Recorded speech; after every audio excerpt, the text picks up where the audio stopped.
আমরা যারা ভ্রমণ করি যে কোনো জায়গায় যে কোনো সিচুয়েশনে আমাদেরকে রাত্রি যাপন করা লাগে, কিন্তু নিজের দেশ থেকে প্রায় ৩,০০০ কিলোমিটার ফ্লাই করে এত সুন্দর একটা জায়গায় রাত্রি যাপন, ফিল লাইক হোম, এটা আসলে ট্রাভেলারদের জন্য অন্যরকম আত্মতৃপ্তি দেয়, তাও আবার বাংলাদেশের যে কোনো ট্যুরিস্ট স্পট থেকে কম দামে।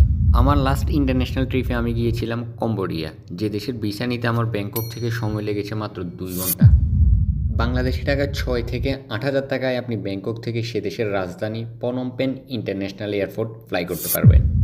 পনম পেন ২ দিন থাকার পর আমরা চলে যাই সে দেশের বাণিজ্যিক শহর সিহানকবিল, যেখান থেকে আপনি খুব সুন্দরভাবে সমুদ্র উপভোগ করতে পারবেন। রাজধানী থেকে ৩০০ কিলোমিটার দূরের এই শহরের পুরো রাস্তাটাই পাহাড়ের মধ্যিখানে এক্সপ্রেসওয়ে। আপনি আশেপাশের সৌন্দর্য উপভোগ করতে করতে মাত্র ৩ ঘন্টায় পৌঁছে যাবেন। ফেয়ার পড়বে ১২ থেকে ১৪ USD। সিহানক বিল এসে সর্বপ্রথম আমি এগারোটা থেকে একটা হোটেল বুকিং দিই, হুইচ ইজ কল্ড মানোহা বিলা। কিন্তু সেখানে পৌঁছানোর পর আম টোটালি ইমপ্রেস, কারণ এটা কোনো হোটেল কিংবা রিসোর্ট না, এটা হচ্ছে একটা বাড়ি। এখানকার ওনার একজন নারী, উনি স্টাফ, উনি ওনার, উনি এত সুন্দর করে ওনার বাড়ির আউটসাইডটা সাজিয়েছেন, মনে হবে আপনি আপনার বাসায় আছেন।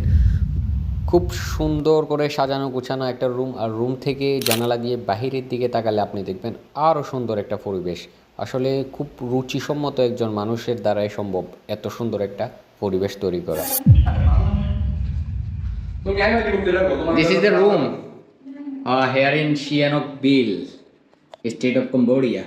এই বিউটিফুল রুমটা $17, দুজনে থাকবো আমরা শেয়ারে। বাট দেখেন, বিউটিফুল।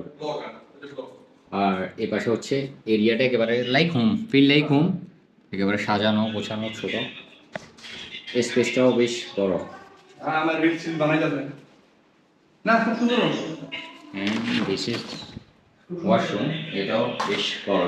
এত সুন্দর পরিবেশে আপনি পাচ্ছেন ছোট একটা সুইমিং পুলও, যদিও প্রথম দেখাতে এটা আমার কাছে বেশ ছোট এবং ইউজলেস মনে হয়েছিল, কিন্তু সারাদিন ঘোরাঘুরির পরে যখন রাতে বাসায় ফিরেছি, এখানে কিছুক্ষণ সময় কাটানোর পর আমার সারাদিনের স্ট্রেস এক নিমিষেই শেষ হয়ে যায়। It was more peaceful then any kind of medicine.